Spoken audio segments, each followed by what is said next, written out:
کھاتی، حرام کا دانہ نہیں کھاتی، اگر آج بھی اللہ کی جانب سے کوئی کام نہ ملے، آپ بھوکے واپس چلے آئے، بغیر پیسہ لیے چلے آئے، وہ منظور ہے، لیکن حرام کا دانہ مجھے منظور نہیں۔ میرے عزیز بھائیوں، یہ پیغام ہے عورتوں کے لیے، یہ پیغام ہے لوگوں کے لیے، یہ پیغام ہے میرے ماں اور بہنوں کے لیے، چند پیسوں کے لیے اپنے شوہروں کے ساتھ سلوک کیا کرتی ہے، اپنے شوہروں کو پریشان کرتی ہے، اور یہ پیغام ہے ایسے مردوں کے لیے جو اپنے عورتوں کو فکر نہیں کرتے، جو اپنے عورتوں کے جذبات کی قدر نہیں کرتے۔ دیکھو تین تک کے اس مرد مجاہد نے کمانے کی کوشش کی ہے اور اسے حلال روزی کھلانے کی کوشش کی ہے، نہ ملا، حرام کی طرف نظر نہیں بڑھایا، حرام کی طرف نہیں بڑھایا، اسے حلال روزی کی تلاش کی، اور ساتھ ساتھ اپنے بیوی کے ساتھ وہ مشاورت میں تیار رہا، اپنے بیوی سے مشورہ کرتا رہا۔ آج ہم اپنے بیویوں سے مشورہ لیتے ہیں شرم محسوس کرتے ہیں، ہمیں اپنے بیویوں سے پوچھنے میں شرم محسوس ہوتا، شرم کی بات نہیں۔ اپنے بیویوں کو مشیر بنا کر کے چلا کرو، اپنے بیویوں کو مشیر بنا کر کے چلا کرو، اسے اپنے کلچر میں لے کر کے چلو، اپنے معاملات کے ساتھ چلا کرو۔ میرے عزیز بھائیوں، میرے عزیز بھائیوں، اپنے ان کے ساتھ، اپنے بیوی کے ساتھ محبت کیسی ہونی چاہیے؟ بس ایک واقعہ نبی پاک صلی اللہ علیہ وسلم کا پیش کر کے میں اپنے بات کو ختم کرنے کی کوشش کر رہا ہوں۔ آؤ نبی پاک صلی اللہ علیہ وسلم کے پاس صحابی رسول آئے، یا رسول اللہ، یا رسول اللہ، اللہ کے نبی نے فرمایا بتاؤ کیا بات ہے؟ فرمانے لگے یا رسول اللہ، آپ کے نزدیک سب سے زیادہ چہیتا کون ہے؟ آپ کا سب سے پیارا کون ہے؟ آپ کا سب سے پیارا کون ہے؟ آپ کون ہے اس دنیا کے اندر جس سے آپ سب سے زیادہ محبت کرتے ہیں؟ اللہ کے نبی فرمانے لگے عائشہ۔ کیا فرمایا؟ وہ خوش نصیب کون ہے؟ وہ خوش نصیب عائشہ ہے جس سے میں سب سے زیادہ پیار کرتا ہوں، جس کو میں سب سے زیادہ چاہتا ہوں۔ صحابی رسول پوچھنے لگے یا رسول اللہ پھر بتا، پھر کس سے پیار کرتے؟ اللہ کے نبی فرمانے لگے پھر عائشہ ہی سے پیار کرتا ہوں۔ پھر فرمانے لگے، پھر صحابی رسول فرمانے لگے یا نبی اللہ، عائشہ سے تو سمجھ گئے کہ آپ پیار کرتے ہیں، تیسری مرتبہ بتائے کہ تیسری مرتبہ کون ہے جس سے ہم سب سے زیادہ پیار کرتے ہو آپ؟ اللہ کے نبی نے فرمایا پھر عائشہ، کہ سب سے زیادہ محبوب وہی ہے اور میری چہیتی بیوی عائشہ۔ چوتھی مرتبہ صحابہ نے پوچھا کہ ہو سکتا ہے کہ 3 درجہ دے دیا ہو، چوتھی مرتبہ پوچھ لے۔ فرمانے لگے یا رسول اللہ، آپ سب سے زیادہ کس سے محبت کرتے؟ اللہ کے نبی نے فرمایا کیا؟ بنت ابی بکر۔ کیا فرمایا؟ حضرت ابو بکر کی بیٹی حضرت عائشہ الزہرا رضی اللہ تعالی عنہا۔ اب آپ نے فرمایا کہ بنت ابی بکر یعنی ابو بکر کی بیٹی سے مطلب نکلا پھر بیوی سے پیغام تھا اس دنیا کے اندر بیوی سے محبت کرو، بیوی سے پیار کرو، وہ ہمشیرہ ہوتی ہے، زندگی گزارنے والی ہم ساتھی ہوتی ہے، اس کے ساتھ ظلم و ستم کے پہاڑ نہ توڑو، اس کے ساتھ ظلم و ستم کے پہاڑ نہ توڑا کرو۔ وہ بھی اللہ کی بندی ہے، اللہ کی پیدا کی ہوئی ہے، تمہارے ذمہ ڈالی گئی ہے اس کا روٹی، اس کا کپڑا، اس کا پہننا، اس کا گھومنا، اس کا چلنا، اس کا پھرنا، اس کا دوا، اس کے علاج، یہ تمام چیزیں تمہاری ذمہ داری ہے۔ ان ذمہ داریوں کو سمجھ کر کے چلا کرو۔ اور شادی کرنے والے لوگوں ذرا غور سے سن لینا، جب شادی کر کے لے آؤ تو اپنے بیویوں کو کنیز مت سمجھا کرو، غلام مت سمجھا کرو، اس بیوی کو اپنے لیے ہمشیرہ سمجھو، اپنے ہمسفر سمجھا کرو، اس سے لیے اپنے برابری کا سمجھا کرو۔ ایسا ہو کہ میں تم سے پانی مانگتا ہوں، پانی دینا ہے، اس کا ادب ہے، اس کی تہذیب ہے، اس کا کلچر ہے، اور یہ اس کا ادب ہے، یہ اس کے خیر خواہی کی بات ہے۔ اگر تم نے پانی مانگا وہ پانی لا کر دے گی، اگر پانی لا کر کے نہیں دیتی ہے اس کے اوپر فرض نہیں ہے کہ پانی لا کر کے دے ہی دے، اور نہ دیتی ہے کہ تم اس کو لاٹھی ڈنڈے سے اس کی حفاظت کیا کرو۔ ایسا ہرگز نہ کرنا میرے عزیز بھائیوں، پیار کے ساتھ اپنے بیویوں کو رکھا کرو، اور گھر کے اندر جو نااتفاقی ہو نااتفاقیوں کو دور کرنے کی کوشش کیا کرو۔ اللہ تبارک و تعالی ہم سبوں کو کہنے سننے سے زیادہ عمل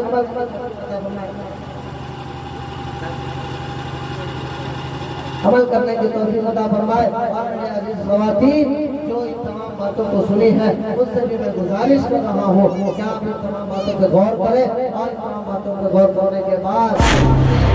ہم حوصلہ پیدا کریں وسلم کے فرمان کے مطابق زندگی گزاریں گے.